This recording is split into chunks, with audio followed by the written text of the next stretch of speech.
Rosemary, probably one of the better known of the culinary herbs, grows in as a small bush or can get quite large in fact. Smells amazing and is useful in a lot of different recipes, teas, and a lot of health benefits, as well as its magnificent taste and scent. It is also quite easy to propagate from cuttings and look after as well. It's quite a forgiving plant, although just like everything, it does have its temperamental features. Stay tuned and I'll go through some of the different varieties that you can get, as well as the basics on how to propagate it from cuttings, and even some of the clippings that you might be able to buy fresh from the grocery store. Now, there's probably two basic categories in the rosemary family. You've got your bush, which is probably the better known, and then the creeping or weeping varieties, which hang. So your bush, probably useful for the majority of your scenarios. Grow it in a pot or in a garden. And then the hanging and creeping varieties, smaller areas, pots, if you can put them in hanging pots, can end up looking beautiful. High hedges where it can hang over the edge, things like that. Ultimately, they both taste the same. Basic care is essentially the same. Well, let's say any differences in flavour is going to be subtle enough you're probably not going to notice unless you're really, really, really sensitive. So here's a relatively young version of the creeping / hanging variety. As you can see, it basically grows out and then starts to droop down. As that grows, as you can see, that would look really, really good on like a high hedge hanging down over the wall. Would look magnificent that way. If you can look after it correctly in a hanging pot, as I have here, obviously as that grows, it's going to look magnificent, and I probably then end up putting it a bit higher as well so that I get the full effect. At the moment, I'm keeping it relatively low because, well, I forget about stuff, so it gives a better chance for me to make sure it's properly cared for.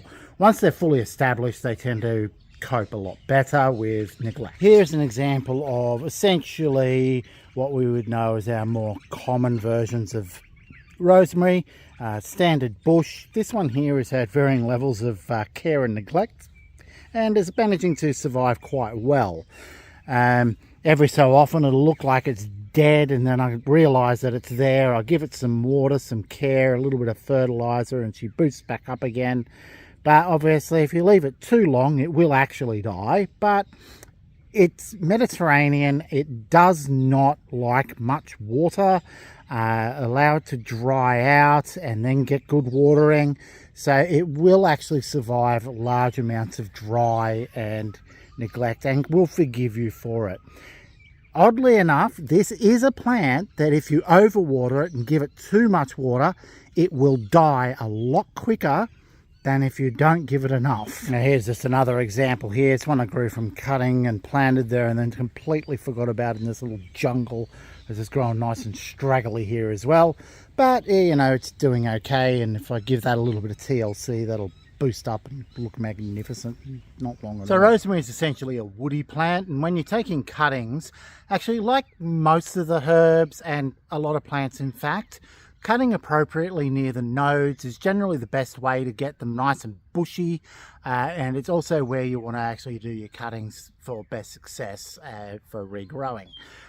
Being that the leaves are all over it, it's a little bit less sensitive to that side of it, and cutting in exactly the right spot so that it'll give it the very best chances. Basically because anywhere where the leaves are potential areas where it may actually start to root from.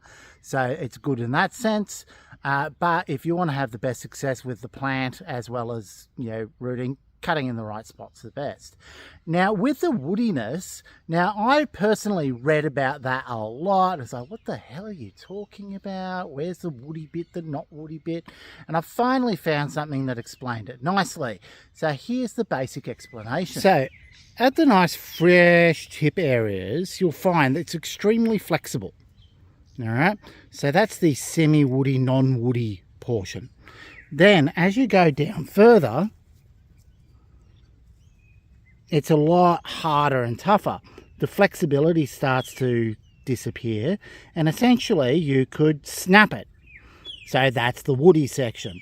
And that's basically as simple as it is. So as it gets nice and hard, it's woody, and not hard, not woody, basically.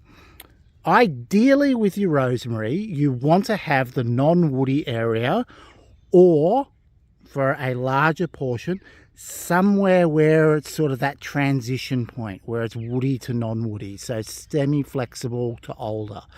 You're going to get less success with the older portions than you will with the newer portions, because the newer portions are nice and young and they want to grow, and you're going to get more, vigor out of them than the lower portions. If you're taking very large cuttings, obviously try to get yourself more in there, and then you can actually get success with a smaller cutting as well, from as small as about 3 inches, which is why there's actually a chance you can actually get success from the ones that you get from the shop if you're buying fresh. Now, as far as pruning for bushiness is concerned, this is relatively neglected and overgrown portion here, but it's a good example.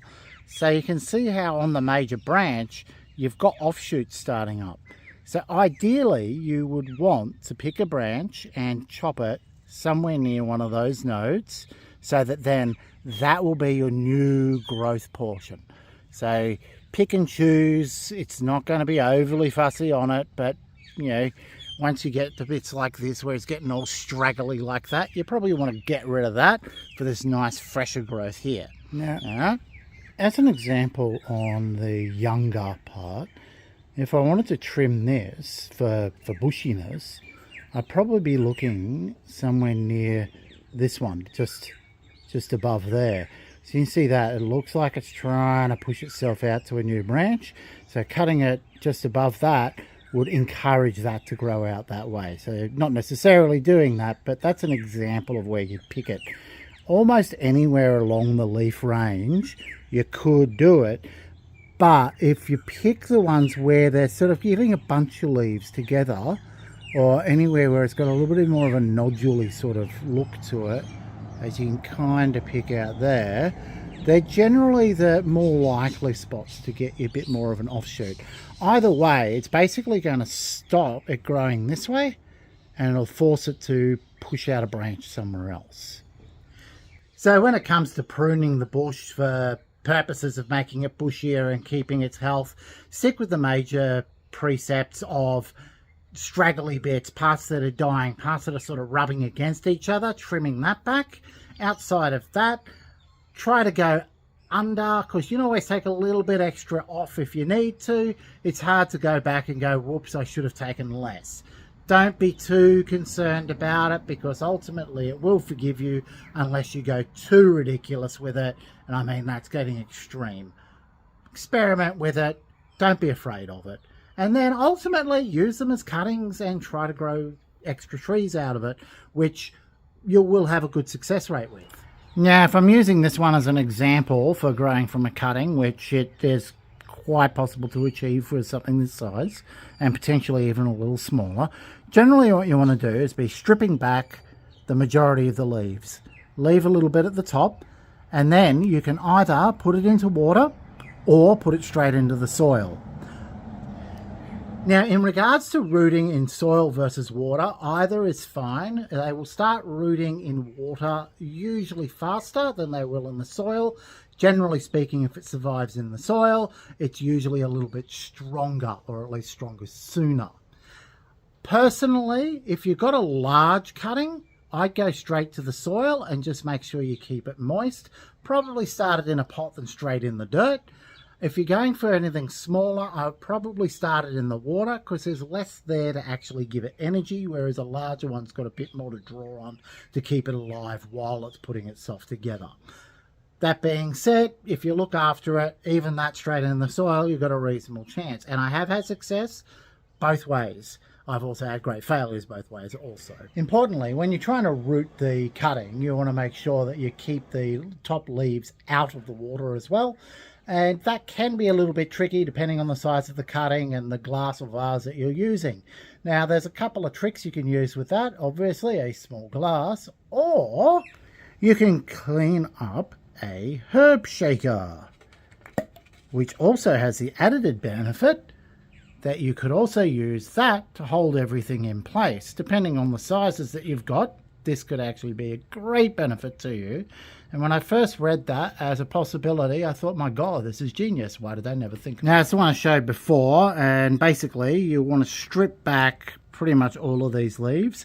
Now, I'm going to be cheeky, highly unlikely to get anything out of that one there, but because that's in the area I'm going to strip back, I'm going to give it a go as well. So as you can see here, this is probably about the right height if I was basically just to put that in there into water, but you can also do that as well, and that's just going to hold it nice and upright. Now, as far as this little tiny one though, now I'd never be able to put that into the same one as this normally because there's massive difference in height, but that's going to hold that in place quite nicely. So as long as I monitor it and take care, I'm going to be perfectly fine.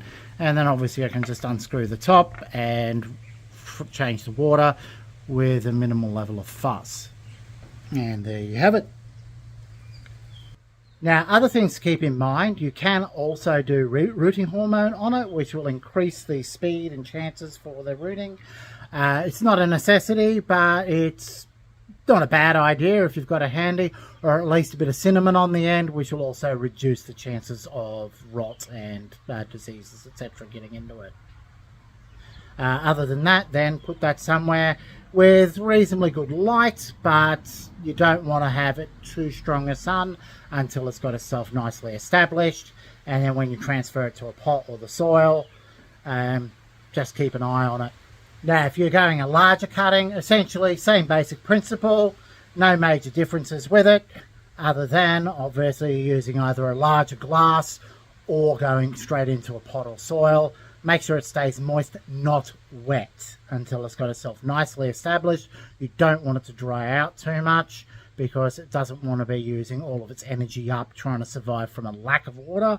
But if you do too much water, it'll rot and it'll die on you because it hates that. Now, on a side note, there's another way that you can go about it as well. If you have an established plant and it's got branches low to the ground, you can actually cover them over as well, and it'll basically start to root off those. And then you've basically got yourself a couple of shoots coming up and a main one as well. And you can basically plant that. It's already got roots, it's already started, and it got itself going while it still had the established of the major plant, and basically cut it off and voila. So outside of that, those are all of the basics of looking after your rosemary and growing from cuttings. Main things, it does like a lot of sun, although not too much, like everything. So it is one of the more forgiving of a sunny position. And of course, if it does grow up to a reasonable sort of height, it will create shade. So make sure when you do position it, that if you're growing other plants nearby, that the ones that like a bit more shade are basically in between it and where the sun's going to be, and the ones that don't, basically don't put it in front of it. Other than that, I hope that was helpful. Please like, subscribe, and share with your friends, and I'll catch you in the next one.